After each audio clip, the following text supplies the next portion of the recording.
Well, we have to have local people. I mean, there will be Maltese if they want to apply for a job.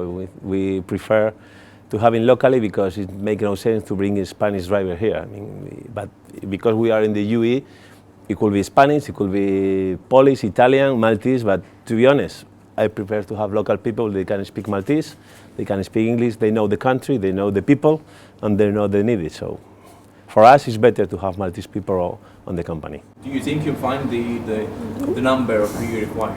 Well, it's a challenge to have it, but we are in the process. We are recruiting several dozen of them, and we have many people interested in the process. So we have to train, teach them, and see if we can cover that gap.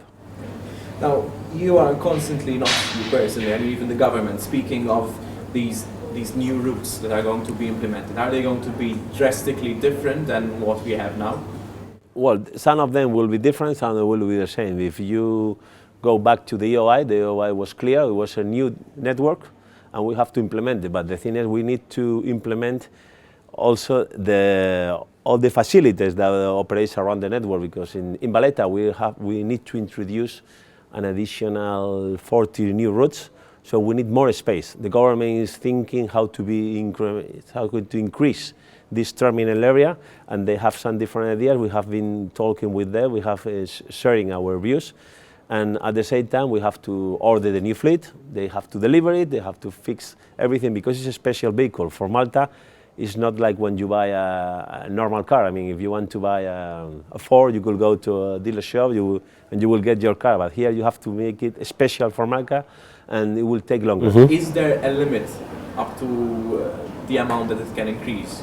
Or will this keep increasing every year, or will this reach a... I mean, our offer was clear, it was a fixed amount, but you have to see the inflation, because there are things out of our control, like, I don't know, there are many things that come.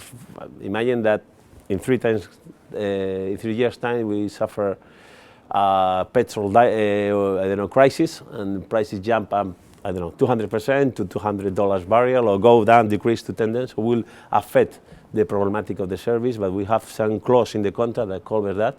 But on average, it's the government decision to increase the fares, not this operation decision.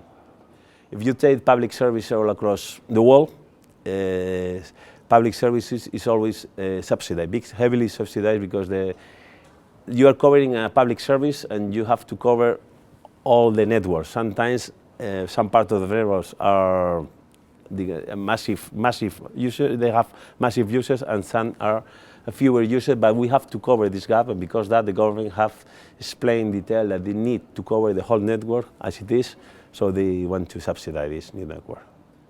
Well, to be honest, all across all the Mediterranean country, as Spain is also a Mediterranean country, people prefer to use their private car, because we are used to have it. All our culture is having 1 or 2 cars at home, but we need to improve the service to convince our users, non-users of bus services, to see the improvement of the operation, and also to convince that if they travel by bus, they could go from point A to point B faster. So it's a challenging, but we need to convince. But first of all, we need to operate a proper service and to cover this gap and convince those non-users.